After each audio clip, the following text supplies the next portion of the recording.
A blood-curdling scream pierced the tranquil Saturday morning of Oakwood Estates. The sound sent birds scattering from trees and caused several neighbors to rush to their windows. In the center of the commotion stood Karen Wilkerson, Homeowners Association president and self-proclaimed guardian of neighborhood decorum, dripping wet and shaking with rage in her designer swimsuit, her platinum blonde bob plastered to her reddening face. "Sabotage," she shrieked, pointing a trembling finger at her now-silent hot tub that had, moments before, unceremoniously shut down mid-soak. "This is deliberate sabotage." 3 houses down, Marcus Chen smiled behind his coffee mug as he watched from his kitchen window. It had taken him 2 weeks to figure out how Karen had spliced into his exterior electrical outlet to power her new hot tub, and just 1 afternoon to install the remote kill switch. 2 days earlier, Marcus had received his 3rd consecutive electricity bill that was nearly double what it should have been. As an electrical engineer, he knew something was wrong. His investigation had led to a disturbing discovery: a carefully concealed wire running along the property line from his external outlet to Karen's backyard oasis.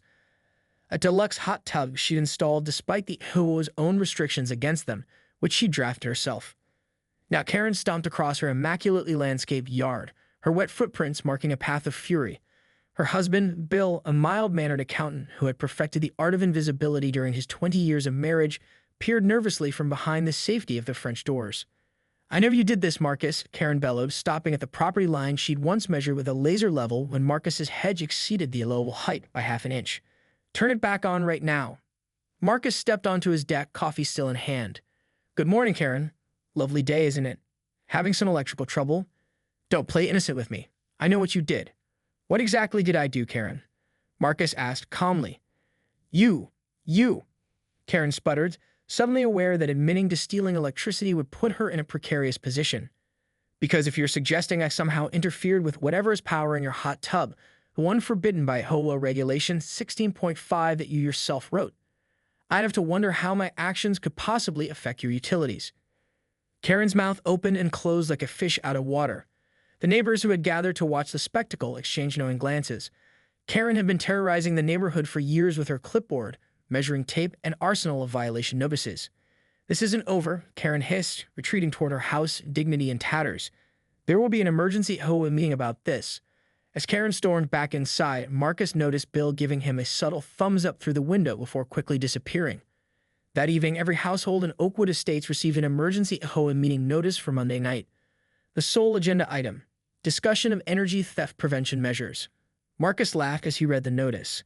Karen had somehow twisted the situation to make it sound like she was protecting the neighborhood. But little did she know, Marcus had documented everything: the unauthorized wiring, the power consumption patterns, and the correlation with his inflated bills. Monday's meeting would certainly be interesting. As the weekend progressed, Marcus noticed unusual activity at Karen's house. Vans from 3 different electricians arrived and departed. Something was brewing, and Marcus suspected Karen wasn't simply accepting defeat. What had begun as a simple case of utility theft was evolving into a full-blown neighborhood war, with battle lines clearly drawn between Karen's rigid rule enforcement and the residents who had suffered under her regime for far too long. By Sunday afternoon, the Oakwood Estates residents group chat was buzzing with speculation about Monday's emergency meeting. For years, neighbors had silently endured Karen's reign of HOA terror, but Marcus's bold stand had ignited a spark of rebellion. "Did you see how she worded the notice?" texted Aisha Johnson, a kindergarten teacher, who'd once received a violation for having a rainbow-colored welcome sign that Karen deemed excessively vibrant. "Energy theft prevention, the audacity." "Classic Karen," replied Eduardo Vasquez, who'd been fined last summer when his sprinkler overspray dampened Karen's sidewalk.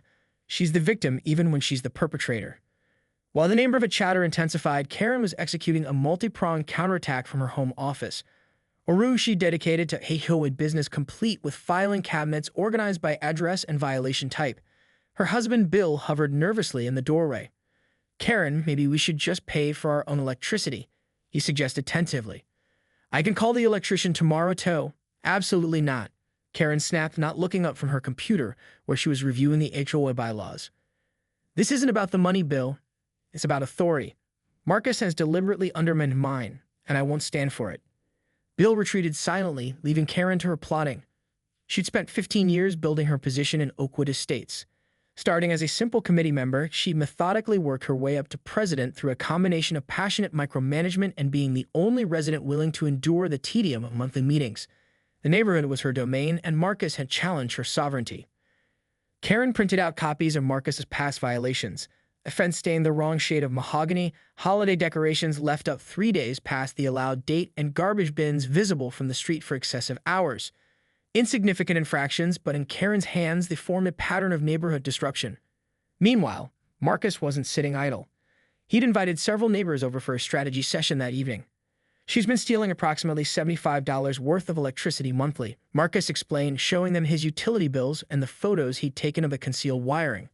"But more importantly, she's abusing her position. She exempts herself from the very rules she enforces with an iron fist." "Remember when she rejected my request for solar panels because they were unsightly," said Tessa Rodriguez, an environmental lawyer living 2 doors down. "Yet she installed that gaudy water fountain last year. And she made me remove my native plant garden because it didn't match her approved landscaping list," added Gerald Washington, a retired botanist whose water-efficient garden had been his pride and joy. As stories of Karen's tyranny flowed along with the wine, a plan formed. Marcus would prepare a comprehensive presentation for Monday's meeting, but he wouldn't be standing alone. Across the street, Karen was conducting reconnaissance, peering through her blinds at the growing number of cars outside Marcus's house. She dialed a number on her phone. "Angela, it's Karen. I need you to call in all your proxy votes for tomorrow's meeting." "Yes, all of them. We have a serious situation developing. No, I can't discuss it over the phone. Just trust me on this." As night fell over Oakwood Estates, both sides prepared for battle. The neighborhood that had once been characterized by polite waves and perfunctory small talk was now silently divided into 2 camps: those who supported Karen's orderly vision and those who had suffered under it. Monday evening arrived with unusual anticipation in Oakwood Estates. The community center meeting room, typically populated by only Karen, her loyal committee members, and perhaps 1 or 2 concerned homeowners, was packed to capacity. Chairs that normally sat empty were filled with residents clutching printed emails and weather-worn copies of HOA regulations. Karen arrived 15 minutes early, as was her custom, only to find her usual seat at the head of the table already occupied by curious onlookers. She cleared her throat dramatically. "Excuse me, that's reserved for the board," she announced, her voice carrying the practiced authority of someone accustomed to immediate compliance. A path reluctantly cleared, allowing Karen and her 3-person executive committee to take their positions. Bill trailed behind, carrying a cardboard box filled with binders and looking like he'd rather be anywhere else. At precisely 7:00 p.m., Karen called the meeting to order with 3 sharp raps of her gavel, a theatrical touch she introduced to proceedings 2 years prior. "Welcome to this emergency session of the Oakwood Estates Homeowners Association," she began, her voice crisp and professional. "As you know, we've recently become aware of a serious security concern involving potential utility theft within our community." Marcus, seated directly opposite Karen, raised his hand. Karen pretended not to see him, continuing her prepared statement. "To protect all homeowners, we'll be implementing new regulations requiring inspections of external electrical outlets and—" "Point of order," Marcus interrupted, standing. "According to Bylaw Procedure 4.2, emergency meetings must address only the stated agenda item, which is discussion of energy theft prevention measures. You're proposing new regulations which requires standard notification procedures and cannot be decided in an emergency session." A murmur of approval rippled through the room. Karen's eyes narrowed slightly. Marcus had clearly been studying the age-old Bible she'd so meticulously crafted. "Thank you for your input, Mr. Chen," Karen said coolly. "As I was saying, we'll be discussing potential measures which may later be formalized through proper channels." "Before we proceed," Marcus continued, "I believe it's relevant to address a specific instance of energy theft that prompted this meeting." He pulled out a folder. "I'd like to present evidence that someone has been illegally connecting to my home's electrical supply for approximately 3 months." Karen's face flushed. "That's a separate matter that should be addressed privately with the board." "With all due respect, Madam President," Tessa Rodriguez interjected, standing beside Marcus, "as this is the agenda item you selected, and as all homeowners have equal rights to present relevant information during discussions per Bylaw 5.7, Mr. Chen should be permitted to continue." Karen glanced at Angela, her vice president and most loyal supporter, who was frantically flipping through the bylaws. Angela gave a small nod, confirming Tessa's interpretation. "Percy," Karen said through clenched teeth. Marcus connected his laptop to the projector and displayed a series of time-stamped photos showing the concealed wiring running from his property to Karen's hot tub, followed by a graph correlating his increased electricity usage with Karen's hot tub installation dates. "As you can see," Marcus explained calmly, "there's a clear connection between these events. I've had an independent electrician verify these findings, and I've filed a police report regarding the theft." The room erupted into chaotic discussion. Karen banged her gavel repeatedly, her composed facade cracking. "Order," "I will have order," she shouted above the din. "These accusations are completely unfounded and potentially slanderous." Bill shifted uncomfortably in his seat, staring intently at his shoes.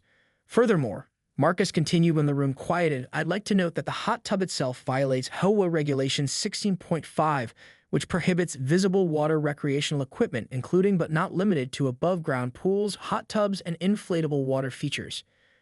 Karen's face had progressed from pink to deep crimson. "That regulation has been temporarily suspended for evaluation purposes." "By whom?" asked Gerald Washington. "The board never voted on any suspension." The following morning, Karen sat rigidly at her kitchen island, scrolling through her phone with increasing alarm. Overnight, someone had created a Facebook group called Oakwood Estates Democracy Project, which already had 86 members, nearly every household in the community. Worse, the top post was a video of last night's meeting, professionally edited to highlight her most flustered moments. "Bill," she called out, her voice sharp with anxiety. "Have you seen this?" Bill appeared in the doorway, coffee mug in hand, his expression guarded. "I may have received an invitation," he admitted. "And you didn't tell me?" Karen's eyes narrowed. "Whose side are you on?" Bill sighed, setting his mug down carefully. After 20 years of marriage, he recognized the warning signs of Karen's impending meltdown. "It's not about sides, Karen. Maybe it's time to consider that you might have overstepped."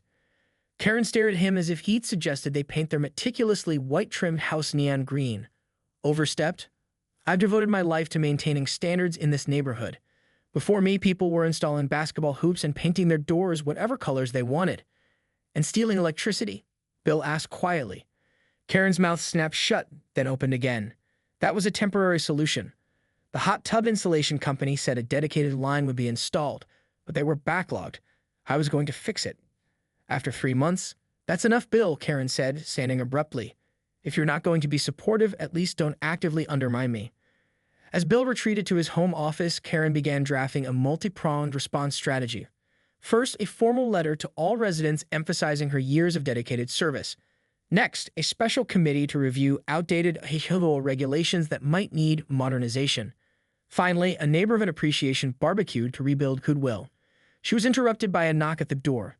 Peering through the peephole, she saw Marcus standing on her porch, folder in hand. Karen composed herself, smoothed her cardigan, and opened the door with a practiced smile. "Marcus, what a surprise." "Good morning, Karen," he replied, his tone businesslike. "I thought you might want a copy of this before I deliver it to the board members." He handed her a document titled Petition for Special Election of HOA Leadership. Karen's smile remained frozen as she scanned the contents.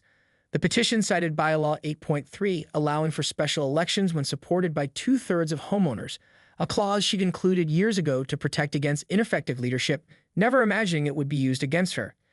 "You'd have 60 signatures," she observed, her voice hollow. 62 now, Marcus corrected. "Gerald and Tessa signed after I printed this copy." Karen's mind raced through her options. The bylaws were clear. If the petition stood, an election would be held within 30 days. "This is excessive, Marcus. If this was about the electrical issue, I'm prepared to compensate you for any inconvenience." "It's not about the money, Karen," Marcus said, echoing her own words from yesterday. "It's about creating a fair community where rules apply equally to everyone." After Marcus left, Karen slumped against the closed door. For the first time in 15 years, she faced the real possibility of losing her position, her identity in the community. The thought was unbearable. Her phone chimed with a text message from Angela. "Emergency strategy session at my house, 2 p.m. Bringing reinforcements." Karen straightened her shoulders. This wasn't over. She still had allies, resources, and most importantly, intimate knowledge of every resident's past violations. If they wanted war, she would give them one. As she gathered her documentation, Karen caught a glimpse of herself in the hallway mirror. The woman who stared back seemed suddenly older, her expression harder than she remembered.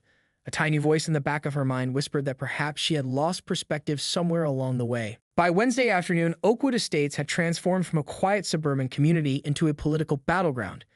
Karen's allies distributed glossy flyers highlighting her accomplishments. Property values had increased 32% during her tenure. Crime rates were down, and the neighborhood had won Best Maintained Community 3 years running. Meanwhile, the opposition, now officially calling themselves the Oakwood Reform Coalition, countered with their own materials detailing what they called the Wilkerson regime's greatest hits, a catalog of Karen's most controversial decisions and personal exemptions from community standards. Karen was leaving Angela's house after a strategy session when she noticed Marcus chatting with Bill in their driveway. Her husband was smiling, actually smiling, as Marcus showed him something on his phone.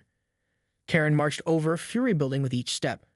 "Bill, I need you at home," she said curtly, not acknowledging Marcus. Bill's smile faded. "We were just talking about the community garden proposal. Marcus has some great ideas for the vacant lot by the playground." "We could discuss that later," Karen replied, her tone making it clear there would be no such discussion. As they walked home in tense silence, Karen finally erupted. "You realize he's trying to destroy everything I've built, right? And you're just chatting with him like your old friends?" Bill stopped walking. "Karen, listen to yourself. This is no war. This is a neighborhood disagreement that escalated because you wouldn't admit you made a mistake." "I don't make mistakes," Karen replied automatically. "You stole electricity, Karen," Bill said, his voice uncharacteristically firm. "And instead of apologizing and making it right, you're doubling down and treating our neighbors like enemies."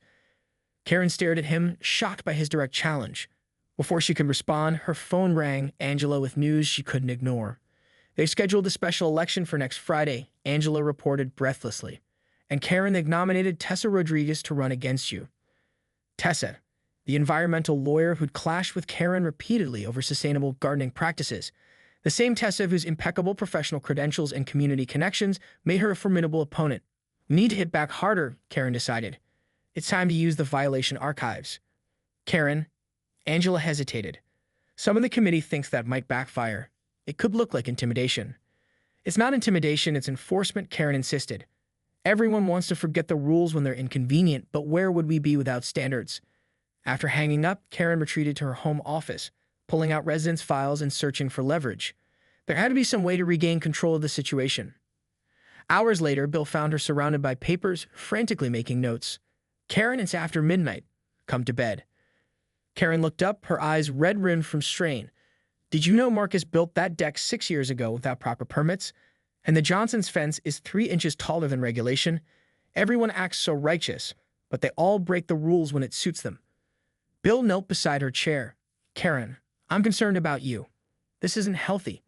I just need to show everyone what would happen without proper oversight," Karen insisted. "By the time I'm done, they'll be begging me to stay in charge." Bill placed his hand over hers, still in her frantic writing. "Or maybe it's time to let someone else take over for a while. Would that really be so terrible?" Karen looked at him as if he'd suggested they live in the wild. "Yes, it would. This community is my legacy, Bill. What else do I have?" The vulnerable question hung in the air between them, revealing a truth Karen rarely acknowledged even to herself. Her identity had become so entwined with her HOA position that she couldn't separate the two. Bill squeezed her hand gently. "You have me. You got friends, real friends, not just people who follow your rules. You could have a lot more if you just ease up a little." Karen pulled her hand away. "You don't understand. None of you do." As Bill left the room, Karen turned back to her files but found herself staring at a photo on her desk instead, their neighborhood block party from 10 years ago. Everyone was smiling, including Karen. She couldn't remember the last time she enjoyed a community event rather than supervised it. Something was shifting inside her, but she wasn't ready to examine it yet. There was still a battle to win. By Monday, Karen had moved from denial to desperate action. Her carefully crafted image of community leadership was unraveling thread by thread, and her attempts to reweave it were only making things worse. That morning, she distributed a newsletter detailing 27 previously unenforced violations throughout the neighborhood, complete with addresses and photographic evidence she'd been collecting for years. Her intent had been to demonstrate the chaos that would ensue without her vigilant oversight. Instead, it united the community further against her. Even previously neutral residents were appalled by what they saw as a vindictive use of her position. Sitting alone at her kitchen table, Karen jumped at the sound of the doorbell.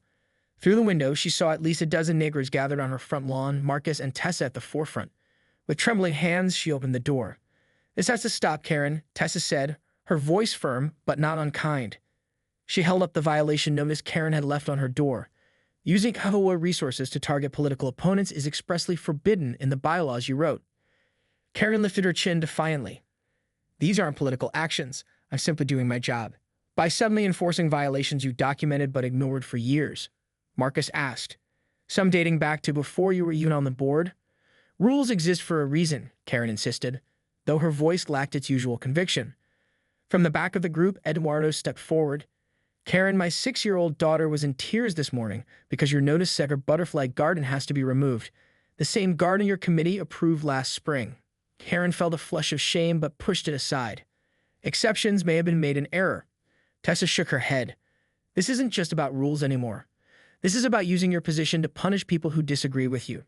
She handed Karen a folder. The board met this morning and voted to suspend your authority pending the special election. Angela insisted we deliver this in person rather than by email. Karen stared at the document in disbelief. Angela voted against me. She abstained, Marcus clarified. But the vote was still 4-0. Karen, this has gone too far. As the group began to disperse, Karen suddenly realized Bill had been standing among them. Their eyes met, and the disappointment in his gaze cut deeper than any written censure. You knew about this, she asked as he walked past her into the house.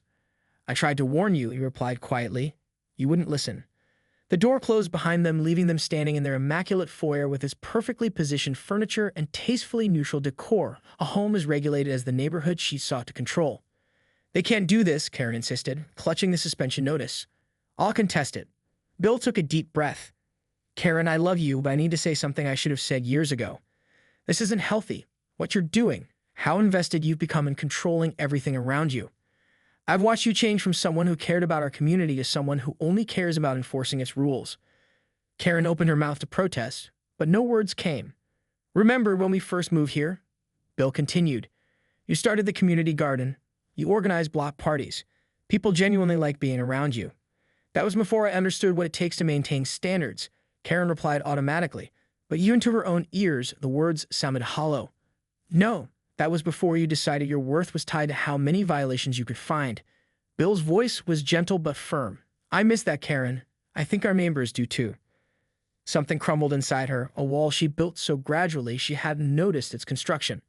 Through the window, she watched the neighbors walking away, not as faceless rule breakers, but as people she'd once considered friends. For the first time in years, Karen Wilkerson faced a terrifying question. Who was she without her clipboard and violation notices? The answer wasn't immediately clear, but as she slumped into a chair, she realized she might soon have no choice but to find out. 6 months after what Oakwood Estates residents now jokingly referred to as the electric slide incident, the community gathered for their summer festival, an event that had been resurrected after a 7-year hiatus. The vacant lot by the playground had been transformed into a thriving community garden, with plots tended by families throughout the neighborhood. Karen Wilkerson, wearing a brightly patterned sundress that still made her slightly self-conscious, checked items off her clipboard, now used for organization rather than citations. Face painting station is ready, she called to Tessa, who had proven to be a collaborative and effective HOA president. Thanks, Karen, Tessa replied, adjusting a banner. The ice cream truck should be here any minute. Karen moved through the crowd with a newfound ease, though old habits occasionally resurfaced. Earlier, she had to stop herself from mentioning that Eduardo's new fence was 2 inches higher than regulation, a regulation that had since been revised by the more pragmatic new board. Ms. Wilkerson, a small voice called out. Karen turned to see Sophia, Eduardo's daughter, holding up a painted rock. I made this for your garden. It's a butterfly, see? Karen accepted the gift with genuine delight. It's beautiful, Sophia. Thank you. She glanced over at Eduardo, who gave her a tentative nod, a small gesture of growing reconciliation. Across the lawn, Marcus was helping Bill set up the sound equipment for the evening's band. The two men had developed an unlikely friendship, bonding over their shared interest in sustainable energy. In fact, Marcus had helped Karen and Bill install solar panels last month, something Karen had once vehemently opposed for aesthetic reasons. Karen, Marcus called, waving her over. Could you settle a debate? Bill thinks we should add strings of lights along the walking path, but I'm concerned about light pollution. Karen suppressed her instinctive urge to cite a regulation. What about lower-intensity ground lighting? It would mark the path without affecting the night sky. Marcus and Bill exchanged surprised glances at her compromise. That's actually a perfect solution, Marcus admitted. Karen felt a familiar rush of satisfaction, but it was different now, not derived from control, but from contribution. Her attention to detail, once wielded as a weapon, was becoming a valuable tool for community building. As the festival hit full swing, Karen found herself sitting on a park bench watching children chase bubbles across the lawn. Angela joined her, offering a paper plate of food. Never thought I'd see the day, Angela remarked, nodding toward the scene before them. You organizing games instead of writing violations. I probably owe you an apology, Karen said quietly. I put you in some difficult positions. Angela shrugged. Water under the bridge, or electricity under the fence, as the case may be. She grinned, letting Karen know the joke was offered without malice. Karen surprised herself by laughing. I'm never going to live that down, am I? Oh, give it another decade or two, Angela replied lightly. As twilight descended, the community gathered for an outdoor movie projected against the side of the community center. Karen found a spot on the grass next to Bill, who draped a blanket over their shoulders. "Happy?" he asked simply. Karen considered the question carefully. The past 6 months had been a journey of painful self-reflection and gradual redemption. She'd lost her position of authority but gained something more valuable: authentic connections with the people around her. She was learning to channel her organizational energy into creation rather than restriction. And the results were transforming both the neighborhood and herself. "Getting there," she answered honestly. Nearby, Marcus caught her eye and raised his cup in a small salute. Karen returned the gesture, acknowledging the strange path that had led them from adversaries to cautious allies. The community around her buzzed with conversation and laughter, vibrant and imperfect in all the ways she'd once tried to control. Rules still mattered. They provided necessary structure. But Karen was finally learning that relationships mattered more. As the movie began to play, Karen leaned against Bill's shoulder, allowing herself to relax into the moment. The Oakwood Estate's OLA still had regular meetings, regulations were still updated and reviewed, and yes, occasional violations were still issued for truly problematic situations.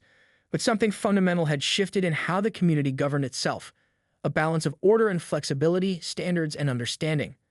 Karen Wilkerson, no longer the HOA president, but perhaps something more valuable, a neighbor, closed her eyes briefly and felt the current of community flowing around her, no longer diverted by the dams and barriers she once constructed.